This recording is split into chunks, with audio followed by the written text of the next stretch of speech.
একজনকে দেখুন লাল টপকাচ্ছে আঙ্গুর দেখে লাল টপকাচ্ছে।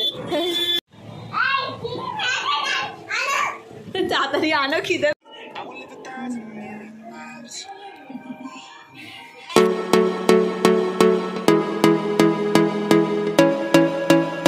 আসসালামু আলাইকুম বন্ধুরা, সবাই কেমন আছেন? আশা করি সবাই ভালো আছেন, সুস্থ আছেন। আমরা আলহামদুলিল্লাহ ভালো আছি, সুস্থ আছি। আনহা একটু অসুস্থ আছে, কারণ আনহার অনেক দিন হলো এই সর্দিটা ভালো হচ্ছে না। ডাক্তারকে ফোন করে ডক্টর যে ওষুধগুলো দিয়েছিল সেগুলো খাওয়াচ্ছিলাম, কিন্তু আনহার পাপা বলছিল একবার গিয়ে ডক্টরের কাছে গিয়ে ভালোভাবে আনহাকে একটু দেখাই। আর তার মধ্যে বন্ধুরা প্রচণ্ড পরিমাণেও রোগা হয়ে গেছে আর কৃমি হয়েছে পেটে, সেই জন্য আজকে ডক্টর দেখাতে নিয়ে যাচ্ছি। অ্যাপয়েন্টমেন্ট আছে দুপুর 3টের সময়। তো এখন 2:30 বাজে আর আনহা ঘুমোচ্ছে, আর ওকে জোর করে তুলে রেডি করে দিয়েছি বলে দেখুন ওর মুডটা অফ আছে। আজকে এখন থেকেই ব্লগটা স্টার্ট করছি, দেখতে থাকুন বন্ধুরা ব্লগটা, আশা করি পরে। তারপর দেখুন আমরা পৌঁছে গিয়েছিলাম সেন্ট্রাল নার্সিংহোমে, যেখানে আনহার ডক্টর বিক্রম ঢ্যাং বসেন। উনি বেশ ভালোই ডক্টর। এখানে আশেপাশে যারা আমার ব্লগ দেখছেন অবশ্যই জানেন ওনাকে, চাইল্ড স্পেশালিস্ট ভালোই। আর দেখুন আমাদের টোকন হয়েছে আবার 1 নম্বর। আনহার পাপা সকালবেলা গিয়ে টোকন তুলে নিয়ে এসেছিলো, এখন টোকন সিস্টেম হয়ে গেছে। যাই হোক, আনহাকে ফোন দেখিয়ে ভুলিয়ে ভালিয়ে ওকে এনেছি। আর এখানে এত সুন্দর সুন্দর বাচ্চারা রয়েছে যেগুলোকে দেখে আনহার মনটা বেশ ভালো হয়ে গিয়েছিল। তারপর আনহাকে নিয়ে আমাদের যেহেতু দেরি হয়ে গেছিলো ওই জন্য আমরা একটু ওয়েট করছিলাম। আর 17 নম্বর পেশেন্ট ঢুকে গিয়েছিল আর আমরা 1 নম্বরে, আমাদের এতটাই দেরি হয়ে গেছিলো। আর এখানে দেখুন আনহা হাঁ করে তাকিয়ে আছে বাচ্চাগুলোর দিকে। ওখানে অনেকগুলো বাচ্চা রয়েছে, ওগুলোকে দেখছে আর বলছে মাম্মি একটা বেবি নেব। আর এই বেবিটাকে দেখুন আই কন্ট্যাক্ট হচ্ছে, আনহার সাথে এই বেবিটার আই কন্ট্যাক্ট হচ্ছে। আর এখানে আনহা ভয়ে অস্থির হয়ে যাচ্ছে। ওর হঠাৎ মনে পড়ে গেছে ডক্টর এলে প্যাঁক দেয়, ওই প্যাঁক ইঞ্জেকশন দেওয়ার ব্যাপারটা ওর মনে পড়ে গিয়ে ও এবার খুব নার্ভাস হয়ে যাচ্ছে। আর ওর বাচ্চাটার দিকে তাকিয়েও আছে।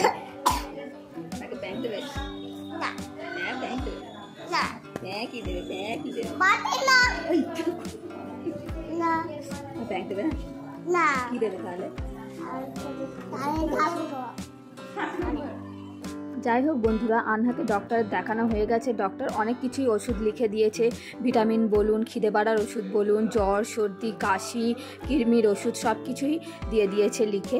তারপর দেখুন আমি সেই বলেছিলাম না আমার একটা পিসি শ্বশুর অসুস্থ আছেন, তো উনি হসপিটাল থেকে ডিসচার্জ হয়ে গেছে, ওনাকেই দেখতে যাচ্ছি। প্রথমে আনহার পাপা বলছিল যে মিষ্টি নিয়ে যাই, সবাই তো ফল নিয়ে যায়। তারপর মিষ্টি নিতে নিতে আমি বললাম যে মিষ্টি না নিয়ে ফলই নিই চলুন। তো এখানে ফল দেখা হচ্ছে, মুসাম্বি লেবু রয়েছে, কমলা লেবু রয়েছে। আনহার পাপা বললো মুসাম্বি লেবুই নিই। এখানে আরও অনেক কিছুই ফল ছিল, উনি সেই ফলগুলো নিচ্ছে ওই দিক থেকে। আর আনহাকে দেখুন, আনহার কাণ্ড দেখুন। এখানে আনহা ফলগুলো দেখে বলছে মাম্মি একটা আঙ্গুর দাও, একটু লেবু দাও। আপনারা তো জানেন একটু কম বেশি আমার আনহা ফল খেতে ভালোবাসে। আর এখানে আনহার পাপা ফলগুলোকে বেছে বেছে ভালোভাবে কিনছে। উনি এগুলো বাঁচতে পারে, উনি কেনে বলে আমি ওনাকেই হ্যান্ড ওভার করে দিয়েছি।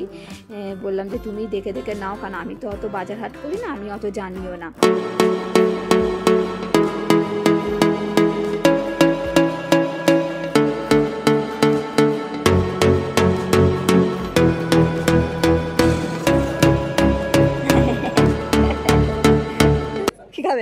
আঙ্গুর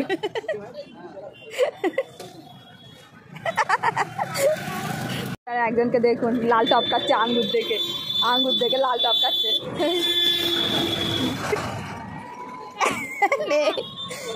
মারবে কাকু মারবে। ঘরে গিয়ে খাবে, হ্যাঁ পাপা নিচ্ছে এখান থেকে, খাবে ঘরে গিয়ে। হ্যাঁ ওকে।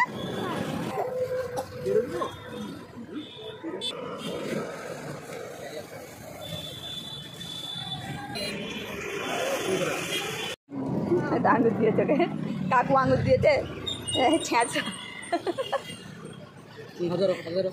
নোংরা, ওর হাত নোংরা। তুমি হাত দিয়েছো তো, তুমি একটা তাড়াতাড়ি খাওয়ান। হ্যাঁ তো বন্ধুরা দেখতেই তো পেলেন, ওখানে ফল পাকড় সব কেনা হয়ে গেছে। আর চলে যাচ্ছি, এই রাস্তাটা দেখলে ওই দিকে যে রাস্তাটা চলে যাচ্ছে বাঁ দিকে, ওই রাস্তা দিয়ে গেলেই আমার বাপের বাড়ি, অর্থাৎ আমার আনহার নানির বাড়ি। আর এই রাস্তাটা ধরে চলে এলাম আমার পিসি শাশুড়ির বাড়ি। যেতে গেলে পরে দেখুন ফাইনালি চলে এসেছি, এখন বাজে 4:30।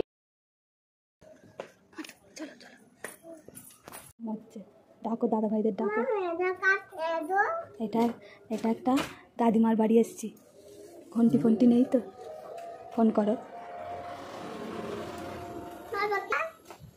চাচুকে ফোন করছে, চাচুকে, তপন চাচুকে ফোন করছে। দরজা খুলছে না, না বলছে আনহাকে ঢুকতে দেবো না।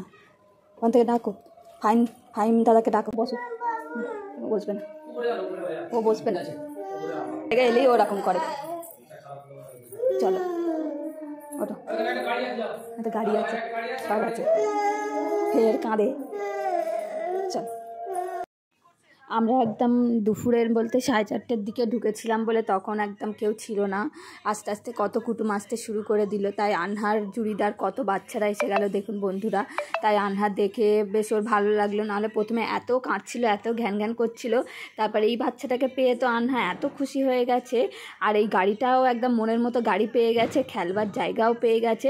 যাই হোক, ওর দিনটা খুব ভালোই কাটছে আলহামদুলিল্লাহ। এখন জামাইবাবু একটু সুস্থ আছেন, কিন্তু ওনার জন্য সবাই দোয়া করবেন, উনি যেন আরও ভালো হয়ে যায়।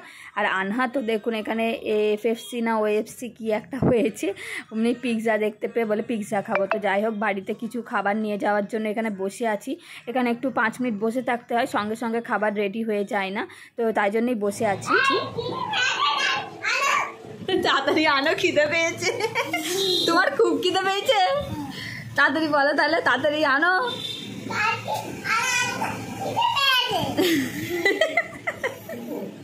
বদমাইশ না, বহুত বদমাইশ।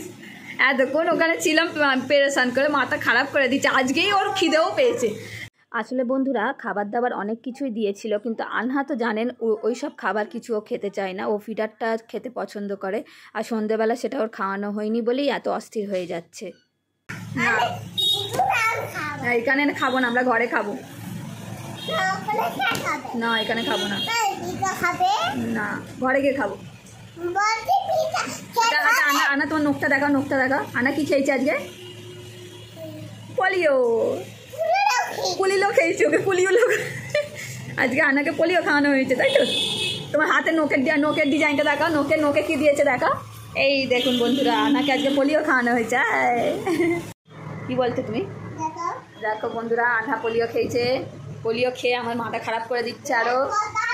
দেখো পানি, পানি দেখে কি করবে বন্ধুরা? তো মাথা খারাপ হয়ে যাবে।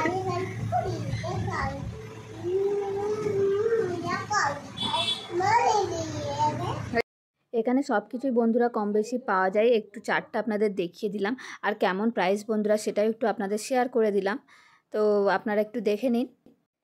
অনেকক্ষণ ওয়েট করার পর এবার আমাদের খাবার চলে এলো। আমরা এবার খাবারটাকে প্যাক করে নিয়েছি, যেহেতু বাড়ি চলে যাব বলে। আজকের ভিডিওটা যদি আপনাদের ভালো লেগে থাকে প্লিজ লাইক করে দেবেন, পারলে একটা কমেন্ট করে দেবেন। আর খাবারটা বন্ধুরা বেশ গরম ছিল ঘরে আসার পরও। সবাই ভালো থাকবেন, সুস্থ থাকবেন, আল্লাহ হাফেজ।